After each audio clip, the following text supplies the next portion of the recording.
The scene ignites with sudden force as Portgas D Ace plants his boot against the deck and hurls his power forward in a blazing burst. With a roar, he unleashes St. Elmo's fire, and for an instant, the ship, the sea, and the night itself are swallowed in a brilliant flare. His crew can only stare and shout in disbelief as the blast surges outward with enough intensity to make it seem as though Ace has torn a hole straight through the darkness. Then the moment flips completely. As the light fades, the attack reveals itself to have been absorbed in full by a flame dial from the Sky Islands, leaving behind nothing but a tiny puff of smoke and an irritated Ace sulking that he must not have put enough power into it.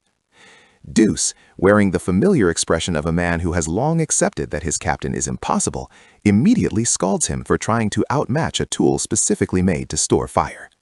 Ace barely gives the complaint a second thought. In the next breath, he is already scrambling up the mast, energy restored, shouting to the crew that they are nearing the Sabaody archipelago. Beyond it lie Fishman Island, and farther still, the road into the New World. Perched high above the deck, Ace declares that his climb to the top will allow no detours. He tells his crew exactly who stands at the summit he intends to reach: Whitebeard, Edward Newgate. It is not a casual boast or a dream spoken lightly. Ace fixes his gaze on the dark sea ahead and makes his ambition plain. He will keep moving upward until he reaches the very pinnacle of the pirate world. Later, the Spade Pirates reach the strange beauty of Sabaody, where colossal mangroves rise into the sky and bubbles drift through the air like floating glass. The instant they land, Ace predictably vanishes in search of food, leaving Deuce behind as the unwilling adult in the room. Grumbling to himself, Deuce wanders the routes and ends, and ends up speaking with a rugged old man named Rayleigh.